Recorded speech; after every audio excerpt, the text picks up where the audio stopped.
Hello అండి, welcome to Siddhu Chintalapudi YouTube channel. ఈరోజు నేను పచ్చినత్తల్లో మామిడికాయ కూర ఎలా తయారు చేసుకోవాలో చూపిస్తానండి. దీనికోసం నేను పచ్చినత్తలు తీసుకుని ఈ విధంగా శుభ్రంగా క్లీన్ చేసి పెట్టుకున్నానండి.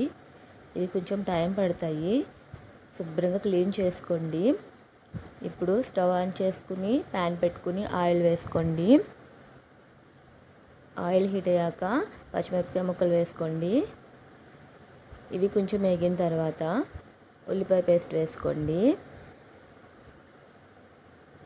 మా వీడియో కనుక మీకు నచ్చినట్లయితే లైక్ చేయండి, షేర్ చేయండి. వీడియో చూస్తున్నారు కానీ లైక్ చేయట్లేదు. మా ఛానల్ని తప్పకుండా సబ్స్క్రైబ్ చేసుకోండి. ఈ పచ్చినత్తల కూర చాలా బాగుంటుందండి. ఇప్పుడు ఇందులోకి గరం మసాలా, అల్లం వెల్లుల్లి పేస్టు వేసుకుని బాగా కలుపుకుని ఈ మసాలాను అంతటిని బాగా వేయించుకోండి. పచ్చినత్తల కూర అంటేనే బాగుంటుంది. అందులోకి మనం పచ్చినత్తలు మామిడికాయ అంటే ఇంకా చాలా రుచిగా ఉంటుంది. ఒక్కసారి ట్రై చేయండి. కూర ఎలాంటి వారైనా ఇష్టపడతారు. వేడి వేడి అన్నంలోకి చాలా బాగుంటుందండి కూర. ఇప్పుడు ఇందులోకి సరిపడా సాల్ట్ వేసుకోండి. అలాగే సరిపడా కారం కూడా వేసేసుకోండి. ఇప్పుడు వీటన్నింటినీ బాగా ఫ్రై చేసేసుకోండి.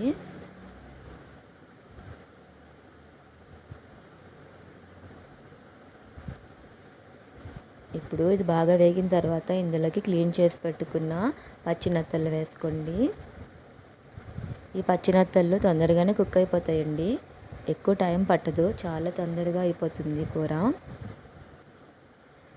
ఇందులోకి ఎక్కువ వాటర్ కూడా పోసుకొని అవసరం లేదు,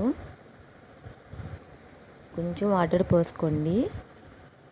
మరి ఎక్కువ వాటర్ పోస్తే చేపలు ముక్కలు ముక్కలు అయిపోయి కూర అంతా పాడైపోతుంది. ఎక్కువ గరిటె పెట్టి కూడా కలుపుకోవద్దు. ఇప్పుడు ఈ విధంగా కుక్ అయిన తర్వాత ఇందులోకి మామిడికాయ పేస్ట్ని వేసుకోండి. అంటే మామిడికాయ ముక్కలు కాకుండా మామిడికాయని రోట్లో కచ్చాపచ్చాగా దంచుకుని ఈ విధంగా చేసుకుని ఈ పేస్ట్ని వేసుకోండి. మామిడికాయ ముక్కలు వేసుకునే దానికంటే ఈ విధంగా వేసుకుంటే కూర చాలా బాగుంటుంది. ముక్కలకి ఈ పేస్ట్ వేసుకునే దానికి చాలా తేడా వస్తుందండి. ఇప్పుడు మూత పెట్టుకుని దగ్గరికి అయ్యే వరకు ఉంచుకోండి. ఓకేనండి, రెడీ అయిపోయింది. ఈ మామిడికాయ పేస్ట్ వేసిన తర్వాత ఎక్కువసేపు ఉడకనే అవసరం లేదు.